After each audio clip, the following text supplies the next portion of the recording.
going to be a lot of pressure from the Quebec media to do well there. I put my own pressure. I always respond to a lot of pressure. I have no pressure. It's the only racetrack that I can hear the people in the stands on the warm-up lap at the beginning of a race. It's very intense. I'm 2 for 2. Hey, Paul. Canada is my joint. I know you're going to work hard, but man, I'm going to work hard too. You couldn't be beat. If we would be able to win in Montreal, it was just, I don't know, I cannot even imagine. This will be the biggest win of my career. It means more in Canada. It means more. In Montreal, it means more. Get your ass, Mark. Bienvenue au Contrésie à Montréal!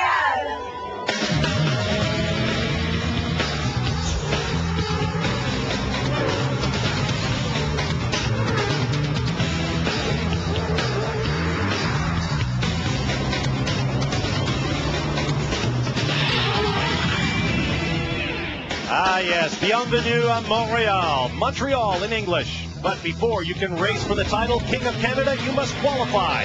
Welcome to final qualifying for round 14 of the Bridgestone presents the Champcar World Series powered by Ford, the Molson Champcar Grand Prix of Montreal. Welcome live to the Circuit Gilles Villeneuve. There is the story of first round qualifying on Friday. Oriol Servia is in position for the best start of his 4-year Champ Car career. He was the fastest man in Friday's provisional qualifying, picking up a championship bonus point and guaranteed front row spot on tomorrow's grid. But 2 weeks ago, this was Oriol Servia taking then points leader Bruno Junqueira off the track at Mid-Ohio. Junqueira was not impressed. Yesterday, believe it or not, the two came together again, colliding in the final moments of first round qualifying when Servia tried to go up the same side of Junqueira's car. Amazingly, neither car was damaged, and on the lap that followed, each man set his best time, and in the case of Servia, it was good enough to bump Paul Tracy off provisional pole. Let's meet Servia right now with Derek Daly. Well, Bob, of course, he did it in dramatic fashion because they're going to try and be the party spoiler for those Canadians. I mean dramatic fashion. The very last lap of qualifying, he just electrified his Visteon team. But Oriol Servia, Oriol, no matter what happens today, you had your finest ever qualifying, but this team just has a sense, and you have the smile on your face, that you believe this can be a pole position this afternoon. Well, there's no doubt we're going to fight for it. We've been P1 in every session of the weekend so far, so we want to be P1-2 in the one that counts, so we're going to go for it. You had an incident yesterday with Bruno Junqueira. You can't stay away from him recently. It's quite funny. I mean, we have an excellent relation outside the track, but inside looks like we don't understand each other. Mid-Ohio, we usually got together. I think I was right. He thinks he was right. And yesterday, it was kind of a stupid thing to happen in qualifying because the lap before I let him go by because I got traffic, and the lap later he got traffic, so I thought he was letting me by, and he didn't. And hopefully we still got a good lap after that, both of us, and we got the best for the Visteon car. Thank you, Oriol. Good luck this afternoon. Typical driver, Bob, always thinks he's right. Ah, that's right, and always thinks he can go that little bit faster. Here's a look at the top 6 in first round qualifying. Servia, the big story, taking a little shine away from Paul Tracy's effort to win all 3 Canadian Champ Car races this year. Also away from the story of Bruno Junqueira trying to come to terms with the points leader Paul Tracy. Notable problems in the first round of qualifying. Michel Jourdain posted the lap you see there before he lost the engine in his car. Same problem for Patrick Carpentier, one of the local favorites here in Montreal. His engine expired in the 10-minute practice before we started timing the laps in provisional qualifying.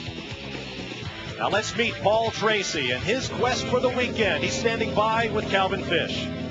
Well, Bob, Paul Tracy has certainly had the Canadian fans on their feet this year. He leads the championship, going for a clean sweep here in Montreal of all the Canadian races, Paul. But you said Canada's your joint, Montreal's your teammate's joint. Any favors this weekend? We're doing everything we can do to help Pat.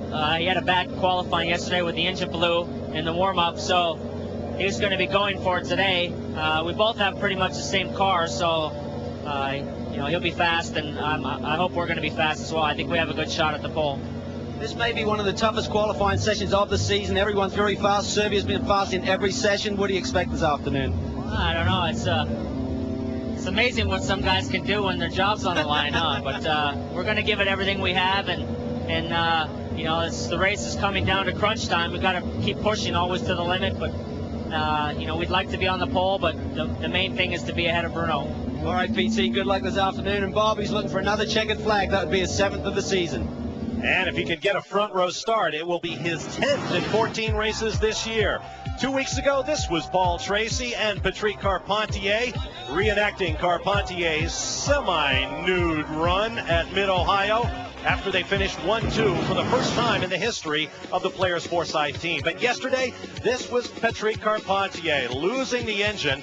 A rare occurrence on the series this year. These Ford Cosworth Turbo V8s have been bulletproof. We understand it was a piston problem, very much an anomaly.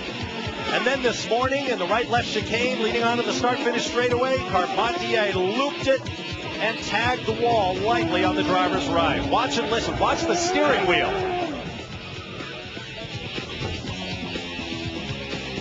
He let go just in time to save himself a possible cracked wrist.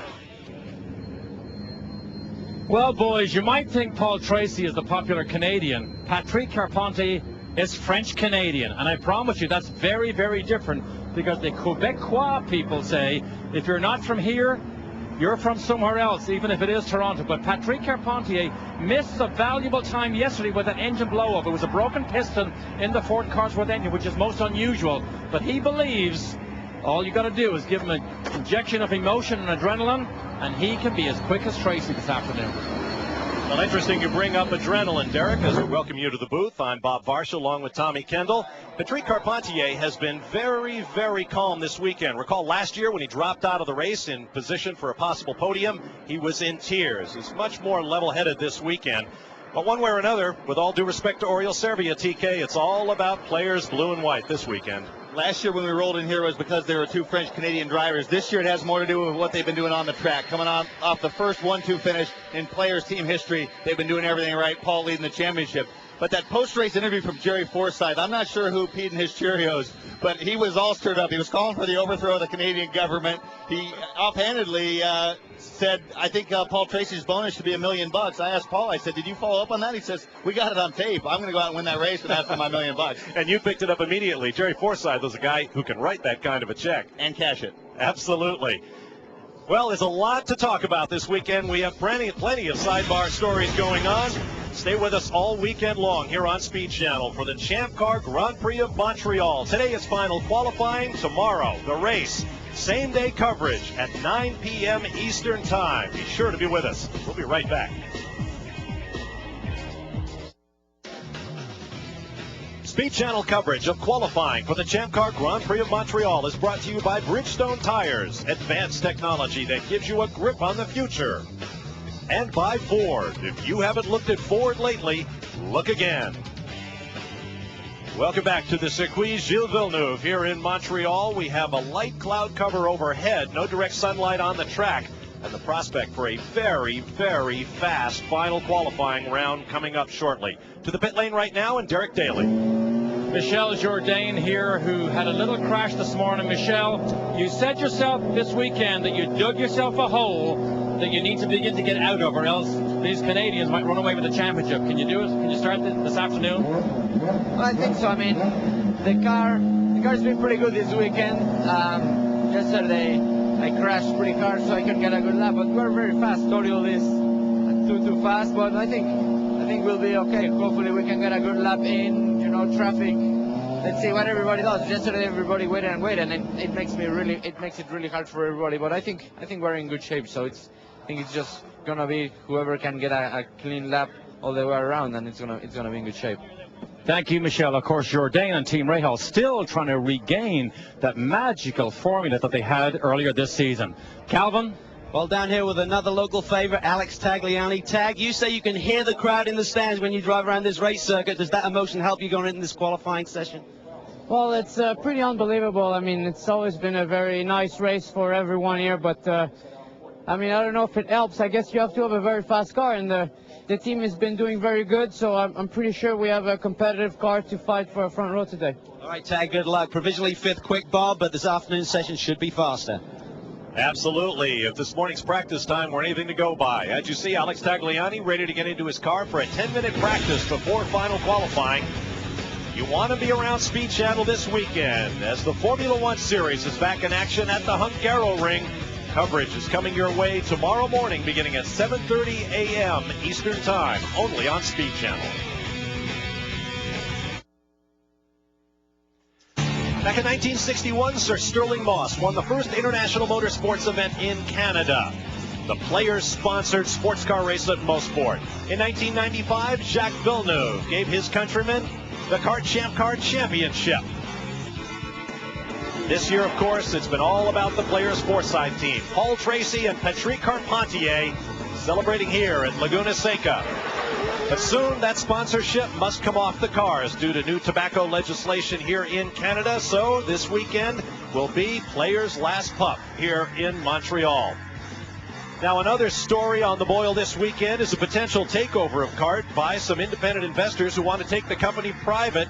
As you may know, Open Wheel Racing Series LLC, a new holding company for stock owned by Jerry Forsythe, Kevin Kalkoven, and Paul Gentilossi, all Champ Car team owners. Carl Russo owns a team in the Toyota Atlantic Championship, the top step of the CART ladder of development, and a company called Motor Rock LLC that puts on entertainment of all forms, soon to include racing events, have made an offer to buy the company. And while that story brews, let's hear from one of the gentlemen standing by with Derek Daly. Indeed, with Kevin Kalkoven, the K of PK Racing, one of the new owners this year. Kevin, I know you were part of the new group that has put a bid in to buy Champcar.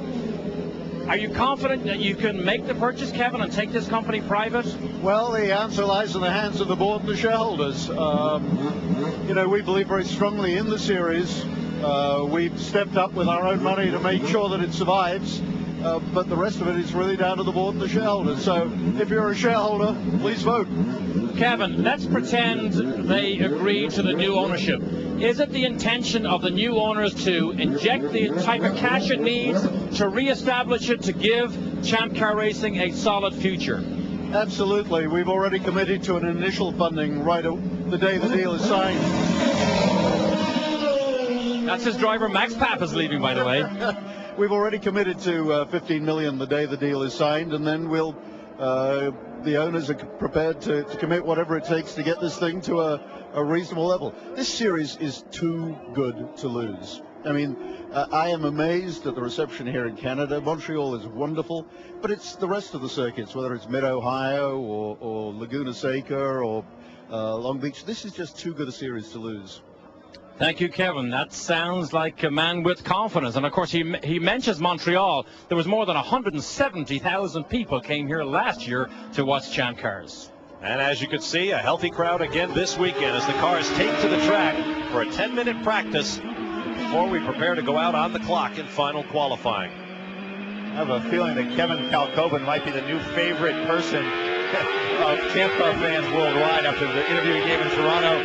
First kind of information that how he felt about the series, and now you know, he would like to say, hey, give me the ball, let's run with it. Well, it's anything but a done deal, that buyout. 50 cents a share has been offered. That for a stock that's now trading between $1 and $2 and has been as high as $20 in the last few years. Well, but the interesting reality is without an infusion of capital, the series can't continue. And so that's what the shareholders and the board has to consider, that this isn't something where there's 5 bidders like the shiniest house in the neighborhood. This one needs some work. It's got a lot of potential. It's like it's a beautiful lot on the beach in Malibu with the teardown on it. So it's going to need some money to bring it back to its former glory. But again, it's in the shareholders' hands. But he's a guy that's made things happen in the past. He's got the wherewithal. He's not just blowing smoke. He can get the deal done.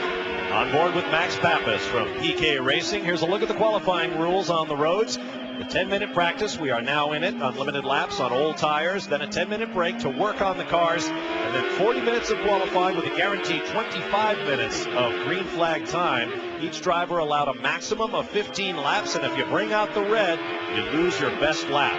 We've seen the red on a couple of occasions this weekend. Now let's take a look at the racetrack. We are in beautiful Montreal, Quebec. The old marketing slogan used to be friendly, familiar, foreign, and near.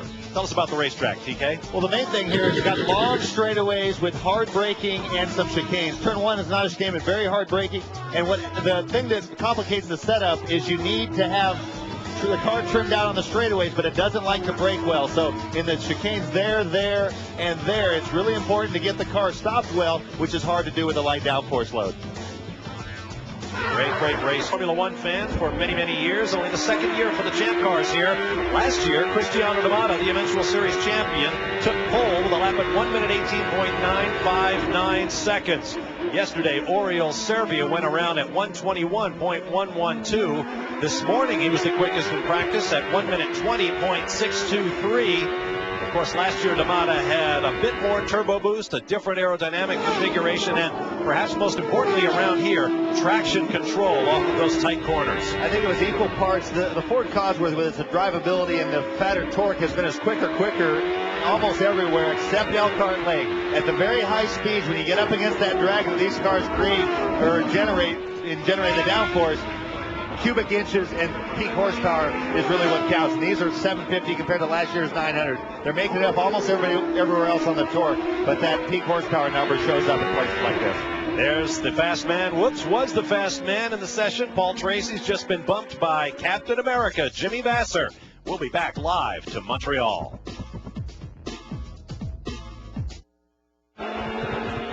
Welcome back to the Circuit de Villeneuve here in Montreal. Bob Barsha, Tommy Kendall, Derek Daly, and Calvin Fish with you for round 14. The Bridgestone presents the Champ Car World Series powered by Ford. Final qualifying for the Champ Car Grand Prix of Montreal. This was yesterday's first round qualifying results. Oriol Servia topped the charts for the first time in his career. Paul Tracy was on provisional pole and had a faster lap going when he ran out of methanol and had to pit. In the final moments of the session, Oriol Servia snatched it away. Bruno Junqueira, apologies Bruno, not about to give up without a fight. Third quickest yesterday. Then Sebastian Bourdais. Alex Tagliani, one of 3 Canadian drivers in the field who would love nothing better than to win here in Montreal. And Darren Manning in the Reynard right there in 6th spot. Jimmy Vasser back in 11th. You know about Michel Jourdain losing his engine in the session, and Patrick Carpentier lost his before it ever began for unrelated reasons. He was unable to turn a lap here in his home race. And now let's take a look at what happened this morning. Pretty eventful morning. If your name is Ryan Hunter-Reay, coming off that podium 2 weeks ago at Mid-Ohio, a self-inflicted nose job. Watch this. That was enough to ruin that chassis.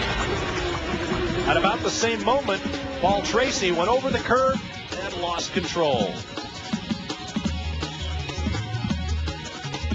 And he took full blame for it as well. You okay there, Paul? Yeah, I hope the wheel is grass there. Go for it. Car feels good. Okay, that's good. No damage or anything. You just spun and engine stalled. Step 4. Michel Jourdain had problems in the session, spun, backed the car into the wall, damaging the rear wing. So it's been an interesting weekend for him after losing that engine in first round qualifying yesterday.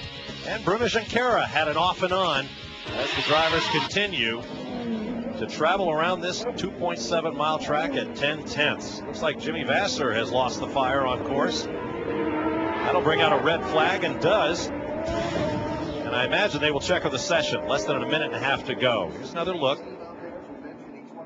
Oh, the rear wheels got locked up. That's coming into the hairpin. It might have been on one of the downshifts. You had that extra input, a rear deceleration of the rear end. If you're already on the limit braking, that can snatch the rear tires loose, and it's like jerking the e-brake. You're backwards before you know it. You can see those flat spots on the tires smoking away. Calvin Fish. Down here with Ryan Hunter race car, you see the number 31. It will be 31X by tomorrow's race. This is the backup car. That nasty shunt they had this morning in turn 13 damaged the front bulkhead, so the man who had that extraordinary finish at Mid-Ohio's first podium run is in the backup car this weekend. Just to clarify the rules on the backup cars this year, in an attempt to really curb costs, they're trying to limit the teams from using their backup cars. And yesterday, Patrick Carpentier blew the engine up during the short practice session, was unable to go to the backup car because the car could be repaired. Now, Ryan's case was different this morning. The team deemed the car irreparable, and hence they've gone to the backup, Bob. You saw Tess Brillia there, front-end mechanic on Ryan Hunter-Reay's car. We met her at Mid-Ohio. She came up with Ryan Hunter-Reay from the Toyota Atlantic Championship ranks. now in the Champ cars. Let's go to Derek Daly. Darren Manning is in discussion here with his team owner, Derek Walker. Darren, just want to grab a quick word. The package looks good here, Darren. Yeah, let's hope so. I mean, we've been pretty fast all weekend. We ended up, I think, 5th this morning and only like about 10th and a half off being fastest, and we didn't use new tyres. So I think we're in pretty good shape. The car's pretty good here. Track's very smooth, a bit like Mid-Ohio and good for the rainouts, I think. But yeah, it looks good. You've watched Formula One races from your home in England for so many years in this track. It's pretty special to come and race here. Yeah, it's very nice. Always to come onto Grand Prix tracks, especially one such as Montreal, you know, with a lot of history and things. And no, it's good because, I mean, like you say, you see it on TV so many times, these big chicanes and long straights, and it's beautiful to drive. Thank you, Darren. Darren Manning, his car owner Derek Walker, who handles the Reynard development process here in America, has resigned from CART's board of directors in order to avoid a conflict of interest as the hot boiler continues to heat up about the future of CART in light of the recent tender offer. Paul Tracy, as you see, trying to grab back that pole position from Oriol Servia, and he was the fastest man in the warm-up. There's Patrick Carpentier. We'll be back.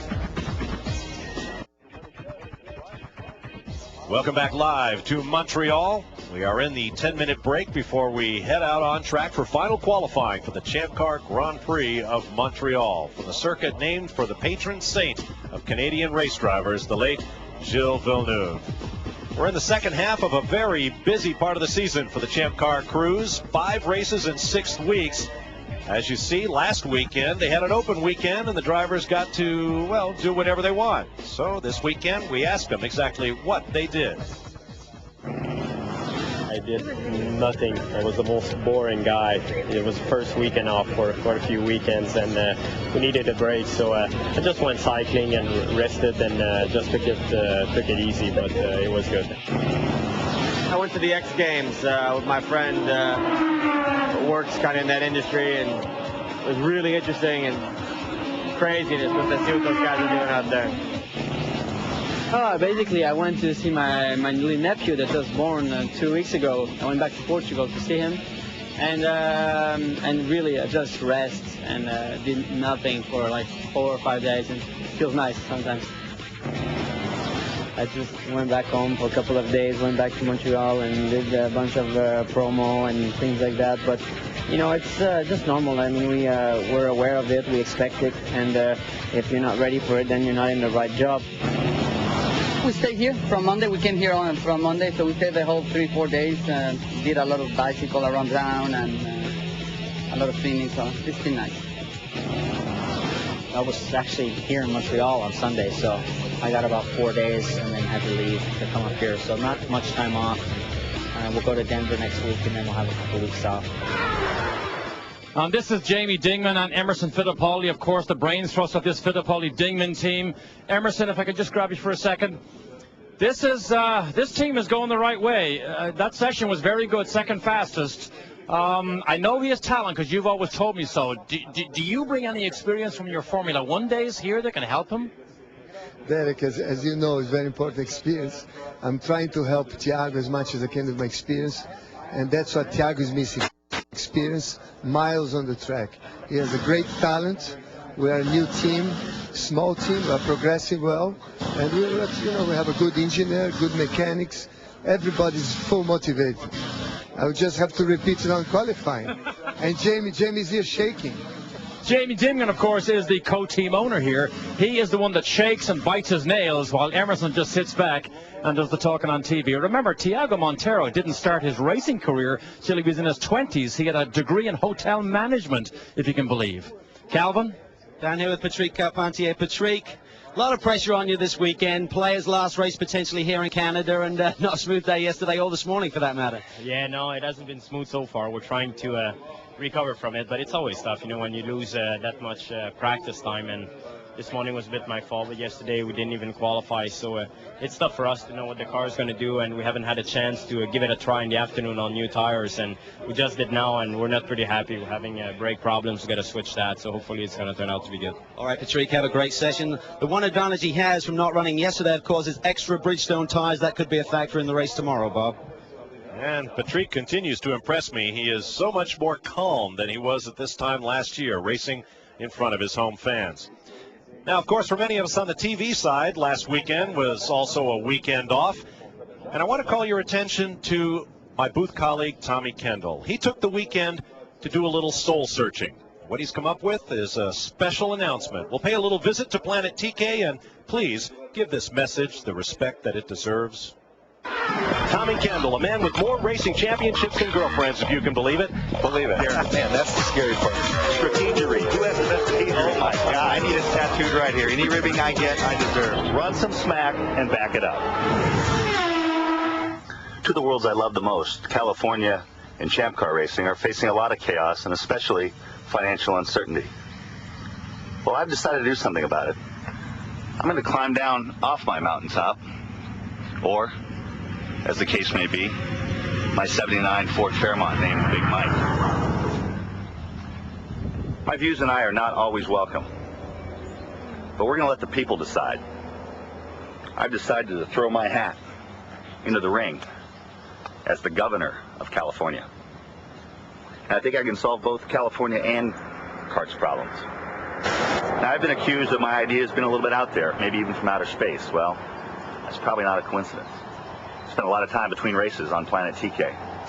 I put a lot of thought into this, and it's just all coming together now. I'm going to have a tremendous cabinet. It's going to be full of cool race cars, world-class drivers, and lots of hot women. Paul Tracy, for example, could be the commissioner of bling. Jimmy Vassar, the commissioner of cool. Darren Manning, deputy of foreign affairs. And primarily because she's hot, we'll find a spot for Danica Patrick, too. So, I would encourage you to get behind me. It's time for new leadership. Vote Kendall Schlong for governor. New ideas, rooted in love, by way of Uranus. People of California, this is your opportunity. It's a call to arms. Operators are standing by. We'll be right back.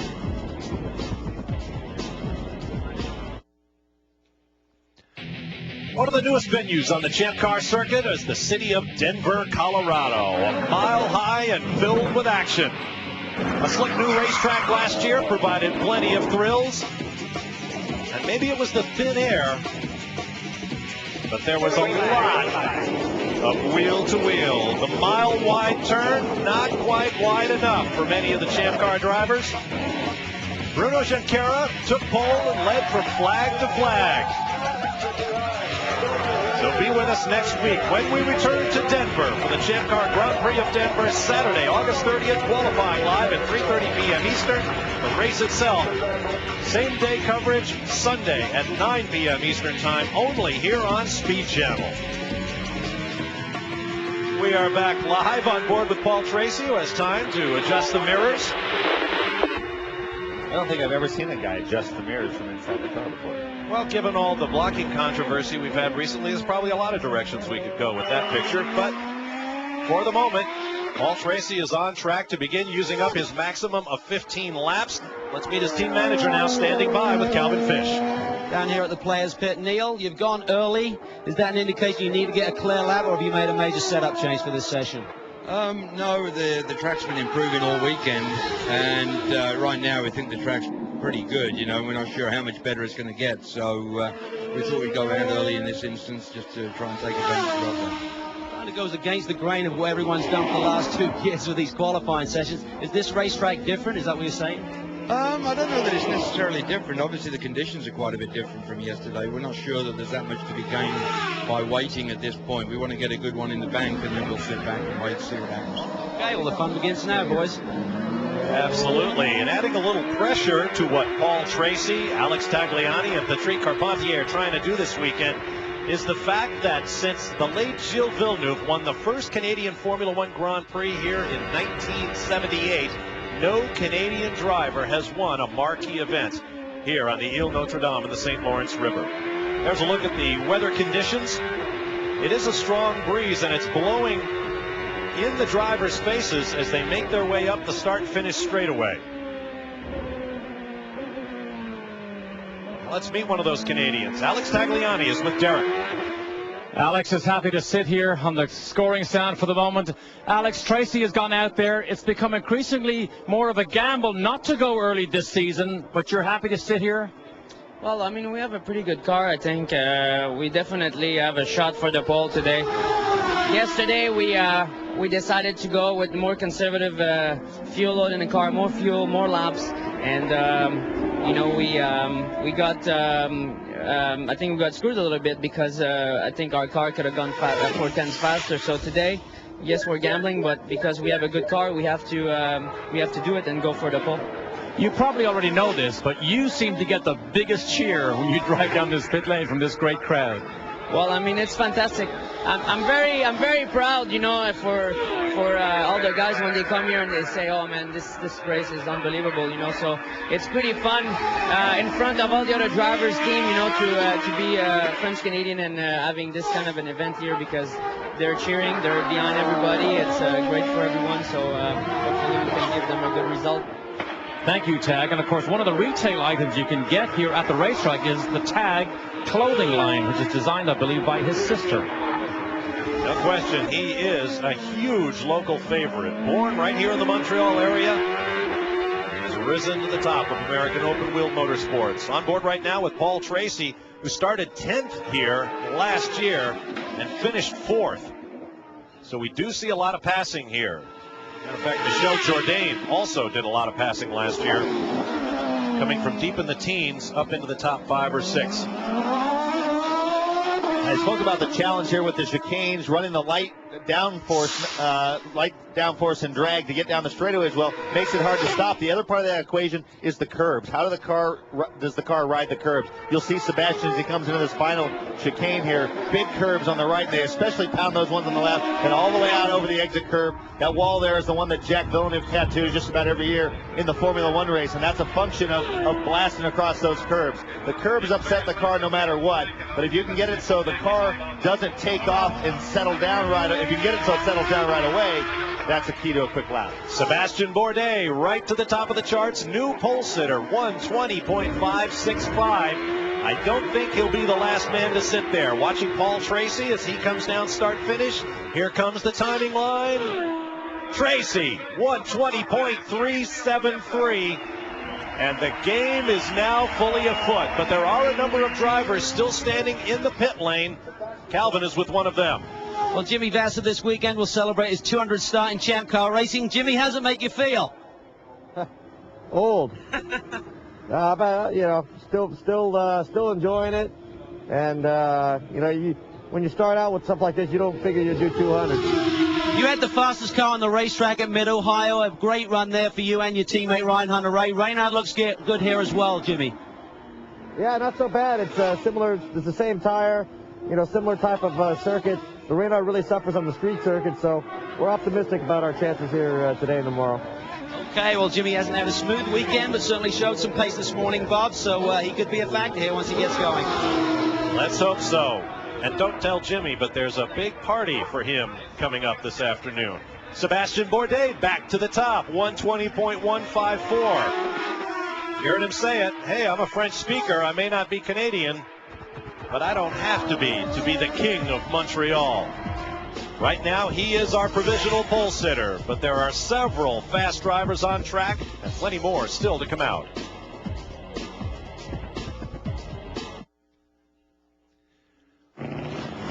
In 1996, future Champcar star Patrick Carpentier wowed the home fans by winning the biggest Toyota Atlantic race of the year here in Montreal. It was the first of an eventual 8 consecutive victories, setting a series record en route to the championship. And his 9 wins that season tied a record set by the late Gilles Villeneuve. 3 years later, another local driver did his best on the streets of Montreal and won. Alex Tagliani perhaps didn't realize coming in how big winning in Montreal could be. In Formula Atlantic, I won there in Montreal, and it was just completely hysteric. Like in the stands, the people went completely nuts, and it took me hours to be able to get out of the racetrack at the end of the day. So. Be sure to join us for round 10 of the Toyota Atlantic Championship and meet a Champcar star of the future. Montreal round is coming your way here on Speed Channel today at 4 p.m. Eastern Time, so be sure to join us then. New provisional pole sitter Bruno Champcar is the first man to break the 80-second barrier this weekend. He is in at 1:19.969 as you ride with Patrick Carpentier, just bringing his Bridgestones up to temperature for his first hot laps. Yesterday, no driver got within a tenth of 1:20. This morning, 5 drivers did it. This afternoon, of the first 5 drivers on track, 4 of them did it, and currently 5 drivers are below 1:21, topped by Champcar at 1:19.9. Sebastian Bourdais, his Newman Haas teammate, heads for the pit lane. Bourdais was bumped to P3. Of course, the fast man yesterday, Oriol Servia, cannot be bumped off the front row. So if you're not on provisional pole, you're not on the front row. There is Champcar. Thiago Montero lets him go by as he brings his tires up to temperature. Here's Calvin Fish. Well, Paul Tracy has made a stop after his first run and reported to the team he really needs to get more stability with the car under braking, and that's a real critical factor here, certainly in terms of your speed around this racetrack.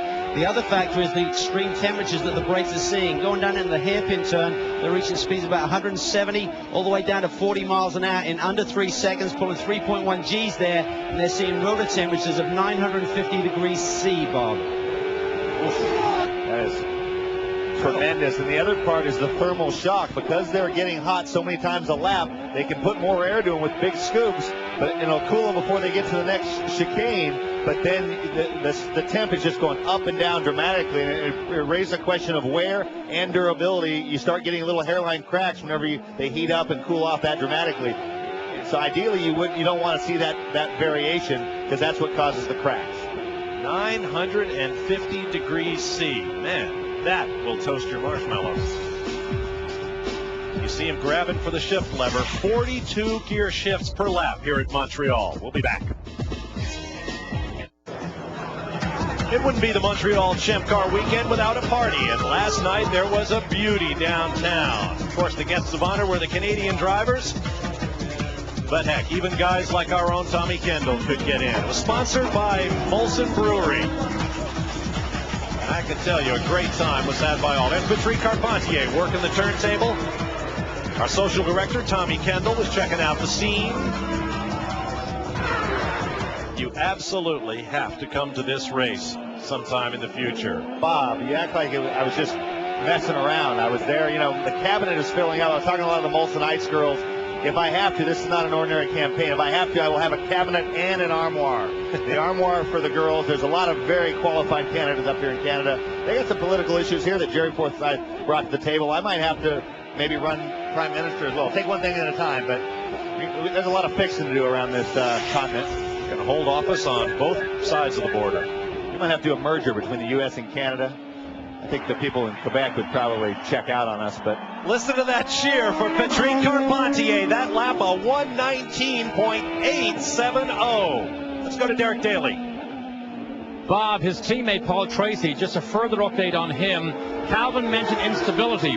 It is in the braking zone that Tracy's having trouble. The 2 changes they're going to make is shock absorbers, trying to soften the front suspension to ride the bumps and lower the ride heights to give him just a sniff more downforce.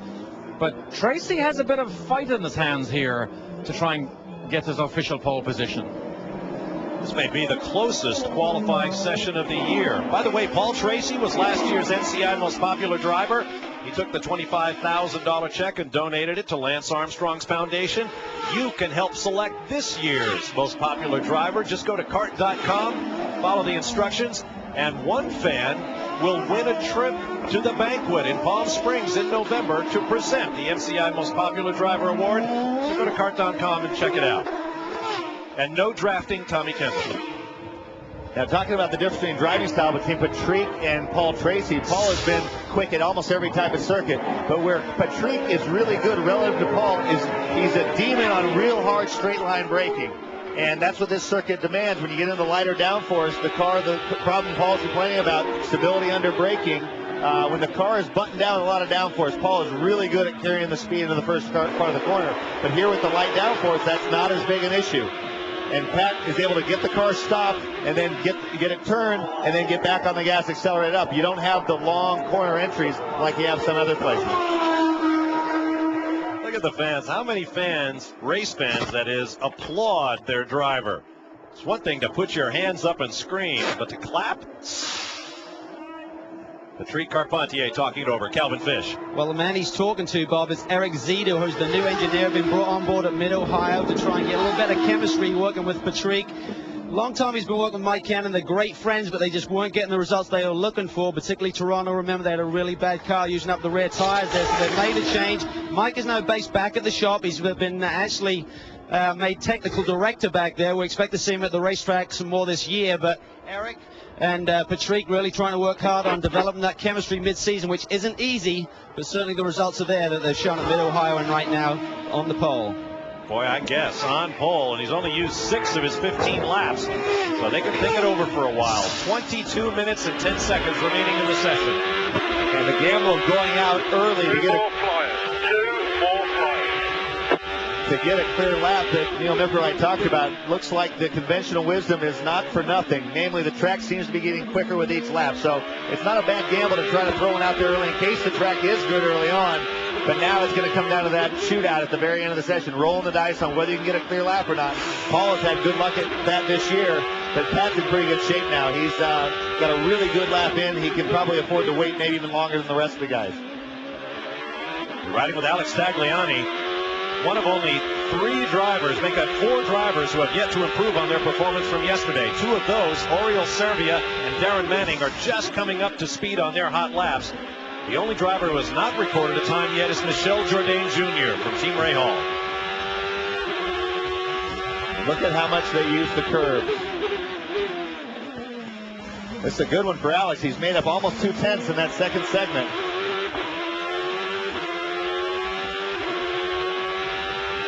This is the long Casino Straight, leading to a slow chicane and then the start-finish straightaway.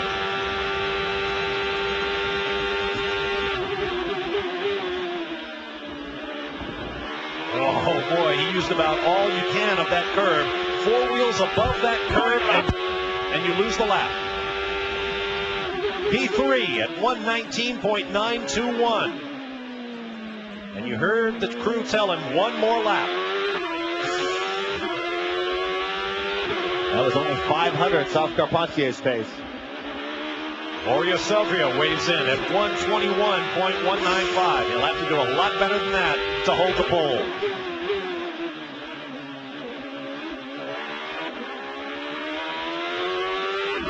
Like ballet watching these guys on a fast qualifying lap.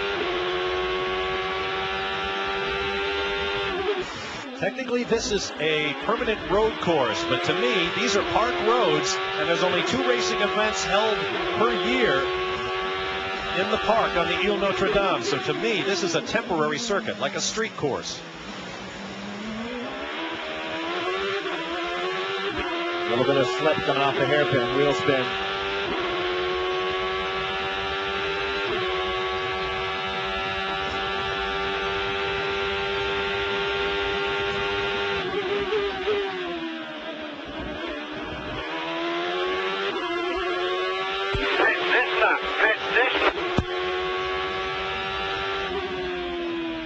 Provisional pole for Tagliani, 119.665. And that'll get a big round of cheers. And he did it all in that last chicane.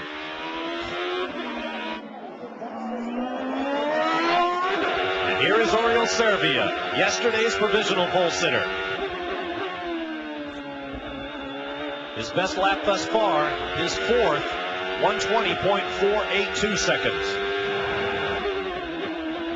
Hear the car touching the rev limiter right before he lifts off the throttle. That's it. When it's geared perfectly, you'll just nick the rev limiter,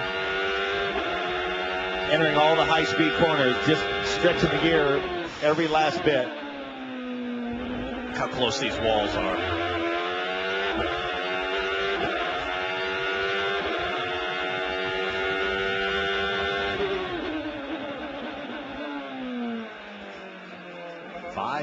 first down. He got off pretty well. Yeah, he did.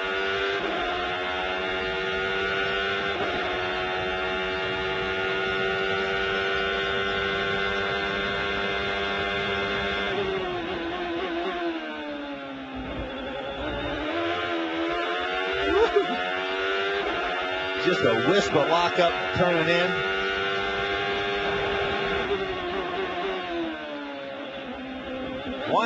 .817, not good enough. An improvement from yesterday by 0.7 of a second, but not good enough. Let's go to Derek Daly. Just a quick update on Mario Haberfeld. He's been in the top 10. He's just about to go out. He carries sponsorship from CN, Canadian National Railroad, this weekend. And I wonder if his advantage is from his tire engineer, who's a young lady who's hiding down behind the Fittipaldi Dimgen crew, a young lady called Pam Hall, who has a degree in engineering from the University of Akron. Pam has looked after these two teams all of this year. She's a very competent young lady. You'd have to be to work for Bridgestone and these very, very demanding race teams. It's a black art. Those round, black, rubbery devices at the four corners of the car. Right now, the pole is Alex Tagliani, but we've got a long way to go.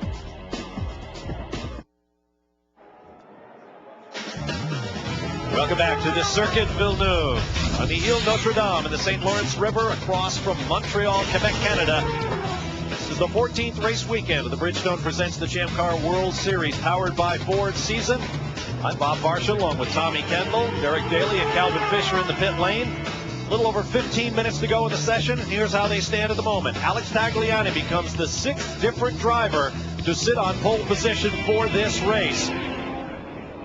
Oriol Servia cannot be bumped from second place, but he would like to climb to the top of the starting grid. This is Michel Jourdain Jr., who's currently P3 at 119.773. 6 drivers have broken 80 seconds.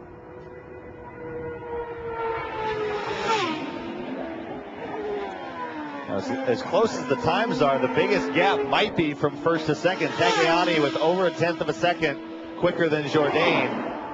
And another 10th back to Carpentier, 100th to Vassar, 8 more hundredths to Junqueira, 4 hundredths to Bourdais.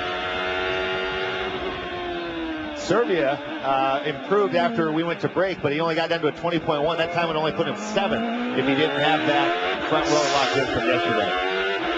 You heard Paul Tracy say earlier, it's amazing if you threaten a guy's job what he can do. And there's a little truth behind the joke, I think. Well, you saw it last year with Carpentier. When he finally stopped carrying, he strung together some wins, and Tagliani was supposed to have the second place, so he got bounced out in favor of Carpentier. Of course, Alex Tagliani, who currently sits on provisional pole, wound up with the new team owned by Paul Gentilozzi. He's standing by with Derek Daly. Actually, it's Calvin down here with Paul. Paul, the man seems to be dealing with the pressure pretty well. He sits on the pole right now. Do you have improvement to make? Oh, I think we do, but when you get to this level, it's really all about the driver. There's nothing that engineering or mechanics can do when you set yourself apart on a lap like that. It's just about sucking it up. It's in the gut. You got it, mate. Now, you're looking pretty official here. You got your pinstripe shirt on. You got some nice pleated slacks. Any business meetings you want to tell us about? There's been a lot of business meetings, but none of them we can talk about. You know, there's a lot of stuff going on, and everybody's anxious to know. And I wish I knew, but soon enough, I hope. All right, mate. Good luck the rest of the way. Thanks, Cheers. Cal. That's a great Calvin Fish impersonation, Derek. Thanks very much. And we want to wish our normal booth colleague Scott Pruitt good luck this weekend. Of course, he's driving for Paul Gentilozzi in the Trans Am race at Road America this weekend. He sits on pole for that race. You can see that race at 12:30 Eastern Time tomorrow afternoon here on Speed Channel. Well, Scooter's gone 5 out of 7 in race wins this year, looking for 6 out of 8 and another Trans Am title. We wish him the best. We have fulfilled our mandatory 25 minutes of green flag time. So if the red comes out now and nobody gets any more lapping, as an old Georgia governor once said, it's your own damn fault. And that's why Bruno's on the track right now. He knows, like everybody else, that the track probably gets quicker. But instead of complaining about being blocked afterwards, they've decided to be out there when it's clear.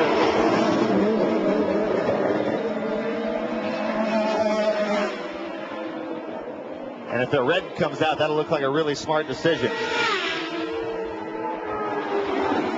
There's the hairpin where Nigel Mansell so famously threw away a Formula One Canadian Grand Prix victory one year, waving to the fans on the final lap of the race. And he let the revs get too low in the car, and that was the days of the all singing and dancing Williams Renault. The car just shut itself down. The computer shut the thing off. Nelson Piquet came by, said he never laughed so hard in his life as he went right by Nigel Mansell, who had dominated the race and won it on the final lap. Champcar 1:19.861, provisional fourth. Let's go to Derek Daly. Here with Neil Mickelwright. Neil, you look concerned. There's a lot of quick cars out there. You weren't that quick in the session this morning. How concerned are you? Obviously, we are, quite concerned. We think the car's reasonably good, but it could be a little bit better.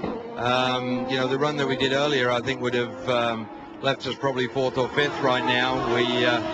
Paul made a small mistake there at the hairpin on his last lap. So we're going to go out now in the next few seconds, give it another go. But it's tough out there today. I think you can hear it in his voice when he says the car is not as good as it could be. They're out of time, boys. They can't make many more changes to make this car faster. 10 minutes, coming up on 10 minutes and 30 seconds remaining in the session, to be precise, as we go on board with Mario Dominguez, currently 10th.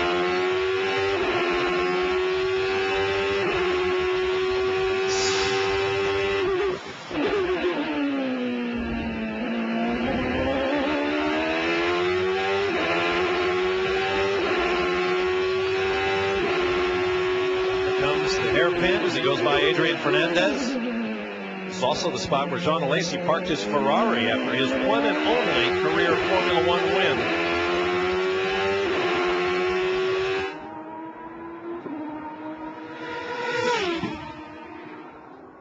As he flashes down Casino Straight, let's hear from Calvin Fish on the Newman-Haas teammates. Well, as Paul Gentilozzi mentioned, it's down to the drivers at this stage of the game. Minimal changes on both the Newman-Haas cars. Bruno went out, just a new set of bridge, so there's no changes whatsoever.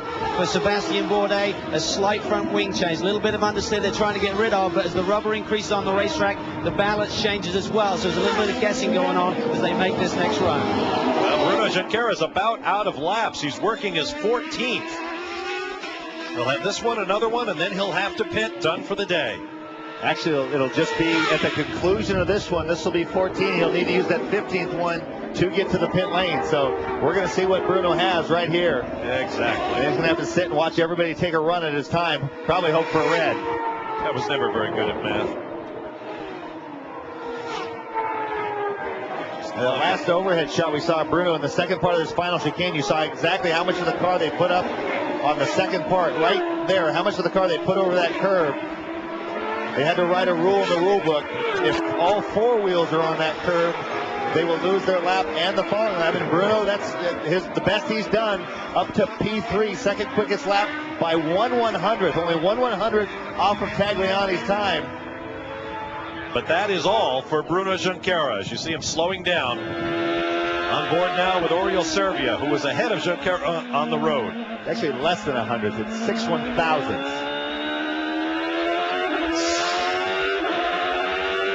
One of the amazing things, boys, is Tagliani has only done one short run. He's only done 6 laps compared to all those laps that Bruno tried to put a quick lap in quicker than Tag. Tag has just left the pit lane now to do his second run.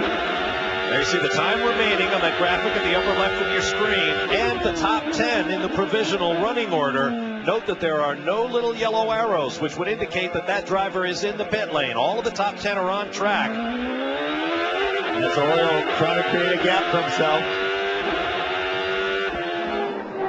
Here's Sebastian Bourdais, currently 7th at 120.004.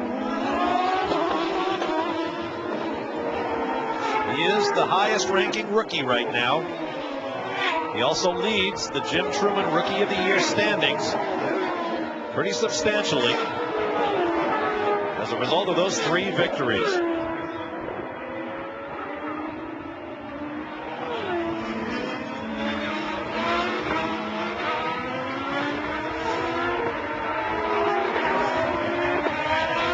Talking to Sebastian yesterday, he was not particularly happy with how his car was riding the curbs. He said when he hit the curb, it just popped the front end up, and it feels like it jumped all the way a full lane over before it settled back down and caught some grip. People say, well, why do you run on the curbs if it upsets the car so much? It definitely upsets the car, but it helps you so much in terms of radius. You're turning the car much less by just in the tighter corners. Cheating an extra 3-4 feet really changes the dynamics of that corner. So it really isn't a question of being on the curbs or not. It's a question of how well you can get your car to settle down after the curbs. Over the Royal Serbia, went by Mario Haberfeld. And you can see Bruno Shakira is in the pits.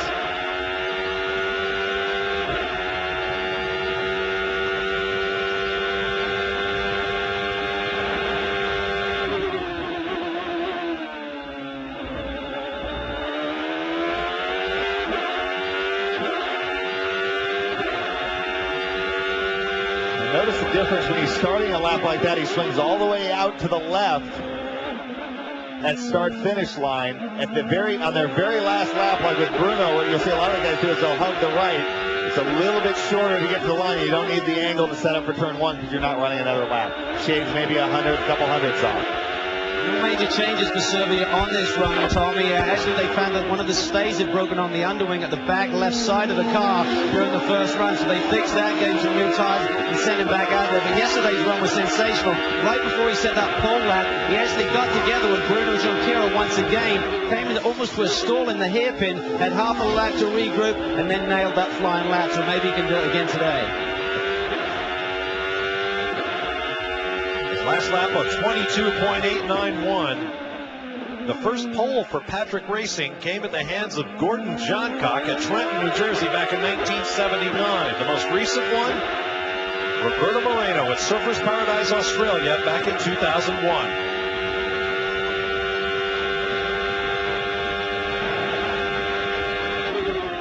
A little bit of rev limiter there.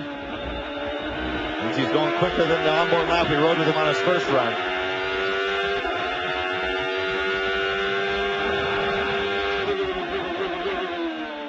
20.2, almost 6/10 off tag's time.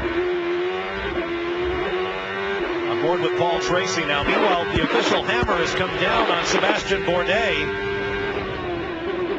Bourdais currently 7th, but he was judged to have shortcut the chicane on that lap. He lost that time lap as well as his next one.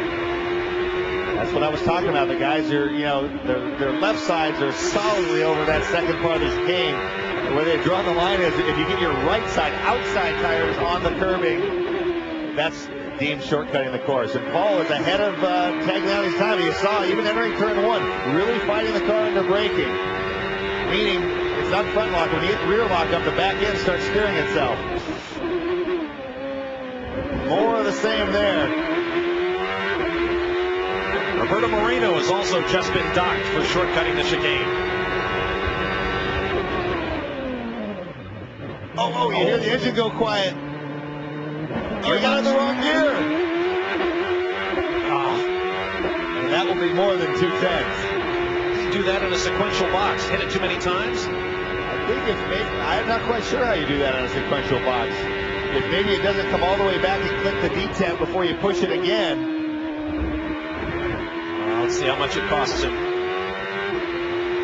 minutes, Paul. Way to go. Nice smooth lap here. 120.086. Look at the time he lost. And he'll see that he saw those same numbers on his dash, so he knows that was a good lap. A 5/10 of a second swing.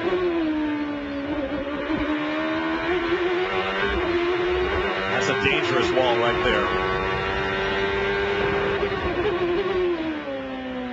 Got another good one going. This long exit there, that's where that traction control will really start to show up, the lack of traction control, I should say, in the race as the tires get worn.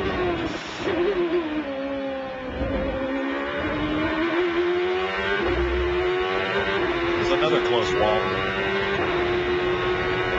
Here's the hairpin coming up.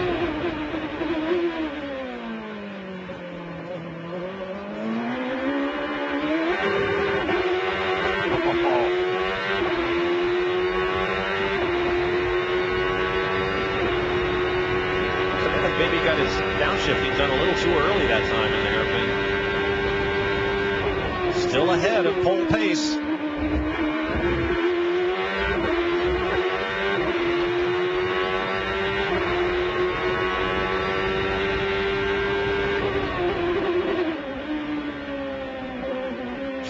.015 for Paul Tracy.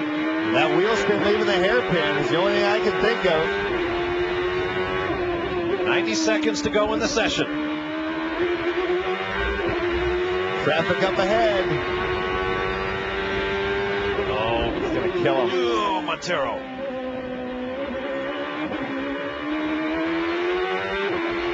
Now it's not about getting the pole. It's starting better than 8, which is where he's at right now.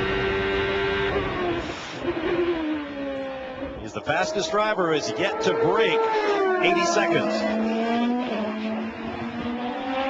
His teammate, Patrick Carpentier, who is currently 5th.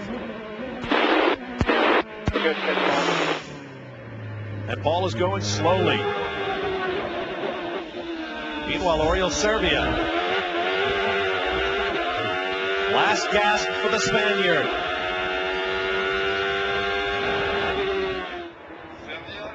.119.843. Not good enough. A little under 2/10 less than he needed to dislodge Alex Tagliani,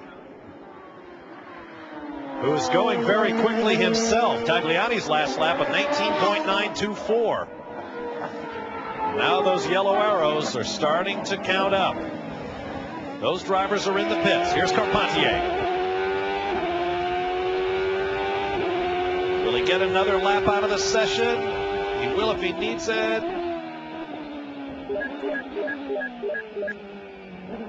He's going to need it and use it. He has one more lap. This counts, even though the session has been checkered. He began the lap before the flag waved. He is currently 5th.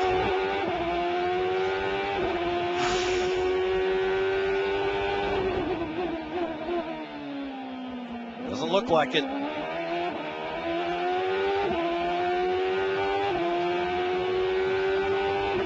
No, the tires are done. Tires are done, he says.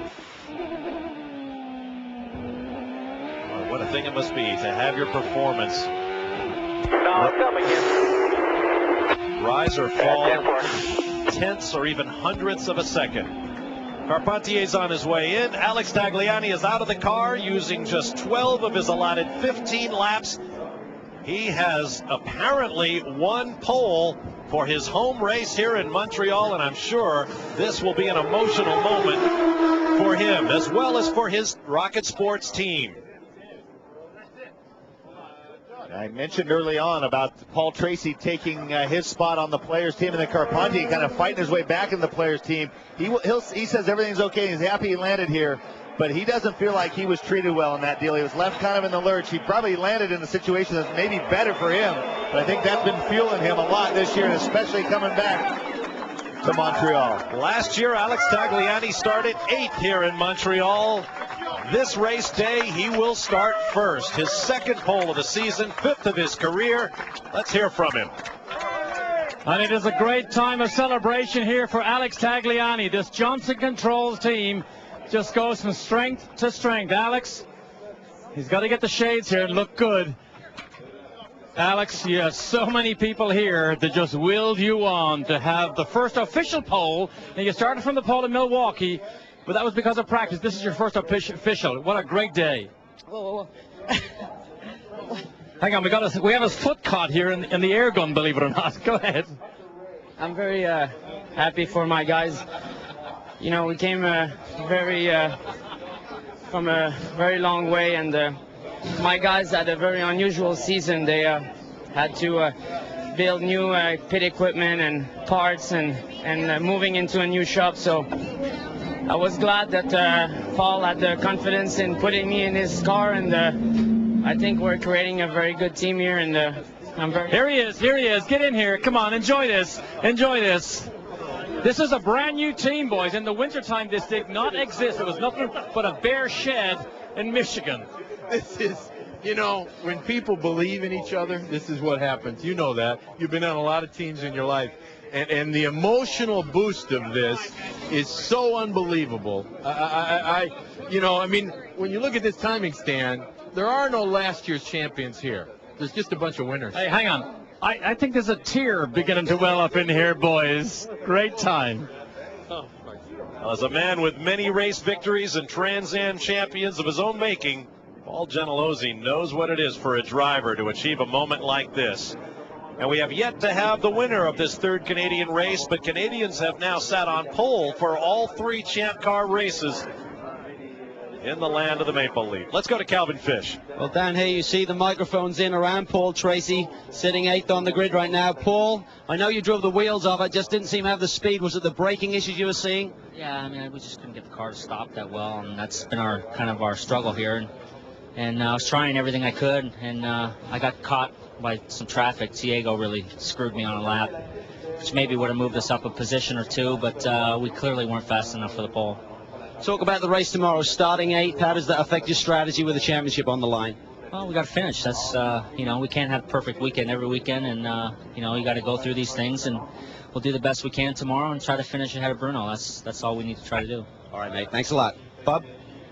So Alex Tagliani and Oriol Servia will start on the front row, separated in qualifying by just 6 thousandths of a second.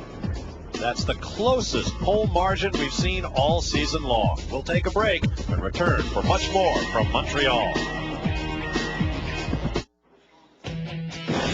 No question, it's a big racing weekend here on Speed Channel. Tomorrow, the Trans Am race from Road America in Elkhart Lake, Wisconsin, comes your way at 12:30 p.m. Eastern Time. And it's followed by the sports cars of the American Le Mans Series, also from Road America. They are live at 2 p.m. Eastern. Great racing all weekend long. And, of course, at 9 p.m. Sunday night, it's our Champcar Grand Prix of Montreal. Let's go to Calvin Fish with Bruno Junqueira.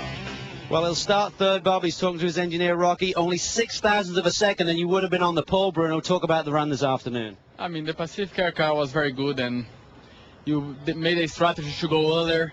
On the first set, we were on the pole, and on the second set, we were earlier again, To lose a pole by 6,000 is difficult. I think this year we've been a lot of times second and third by a small difference and just once on the pole, but I have a lot of confidence that we can do a good race tomorrow and get another win. Certainly the fact that the championship leader, Paul Tracy, starts 8th, that has to make you smile a little bit. I think Paul Tracy is capable to do a good race no matter where he starts. And this year he's been starting up front, but in the past he used to start on the back and do great races. But for sure it's better than he start up front. But the field is quite tight and it's going to be really difficult for anybody came through the field. Any thoughts on being around Oriol tomorrow? You had a problem at Mid-Ohio and yesterday. Yeah, it's going to be difficult, especially because Oriol and Tagliani, they never won a race in Champ Cars, and I'm sure that is the best starting position for Oriol in his life, and he want to win pretty hard, and same as Tagliani, he's from here, his home race, and he want to win very hard. But I want to win the championship, and I want to win the race, not just consistent. I want to win the race for winning the championship. All right, mate. Good luck tomorrow. Thank you. Thank you, Calvin. I am so lame. Of course, that 6 thousandths of a second separates Alex Tagliani from Bruno Junqueira. Oriol Servia was a whole 900ths of a second slower than our pole sitter. Here's a look at the championship. Now you know what kind of pressure Bruno Junqueira is under. We'll be back. Back live in Montreal, where Alex Tagliani has just waved the flag symbolic of pole winner for the Champcar Grand Prix of Montreal. Also put a decal on the side of his car. Carry that flag in his pit stall the balance of the season. Now, things can get pretty tight here at Montreal. During the session, this was Paul Tracy going down the inside of Sebastian Bourdais. Now, he obviously went all 4 wheels over the curb there, but that was only to get out of Tracy's way, and I don't think he was even on a hot lap. I'd be very surprised if that's the lap that he was penalized for. Watch this. Whew. It's Mario Haberfeld going by. The rule clearly states that you'll be docked the lap and the lap you start, and he clearly didn't finish or start a lap on that lap. Let's hear from him with Calvin. Well, let's get the answer from Sebastian. Sebastian, you were forced over the chicane there, cost you a couple of laps. Is that indicative of your starting position, or did you have other issues?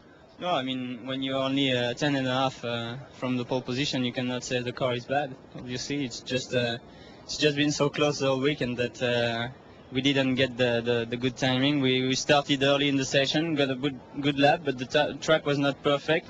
Then the other guys improved, and in my second run, just got traffic, guys coming out of the pit in front of me, and it just didn't work. Okay, Sebastian will start 6th tomorrow, but don't count him out. Looking for his 4th win of the season, Bob.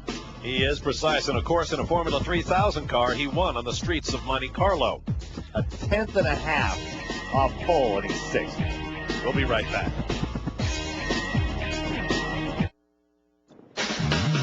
Speed Channel coverage of qualifying for the Champcar Grand Prix of Montreal has been brought to you by Bridgestone Tires, advanced technology that gives you a grip on the future. And by Ford. If you haven't looked at Ford lately, look again. Welcome back to an absolutely beautiful day here in Montreal. We'll give you a look at the full field for Sunday's Champcar Grand Prix of Montreal. Tommy, what do you think we're going to see? Well, I'll tell you what, after that interview with Bruno, we might see him 3 wide heading into turn 1. But Paul Tracy, how about coming in here looking for the 3-peat? Now all of a sudden it's damage control. Can you just keep the wheels on this thing, get through here with some points, and resume next race? But a lot of different plots and subplots. In the last 5 races, 3 different drivers have won from pole position. Will that be Alex Tagliani's fate tomorrow? That story is yet to be told, and you'll have to join us for it. 9 p.m. Eastern Time tomorrow here on Speed Channel. Until then, for Tommy Kendall, Derek Daly, and Calvin Fish, I'm Bob Barsha. Thanks for joining us. Tomorrow's race will be everything today's qualifying promised it would be. So join us then, 9 Eastern, only here on Speed. And stand by for the Toyota Atlantic race from Montreal at 4 p.m. Eastern Time. Until then, so long, everyone.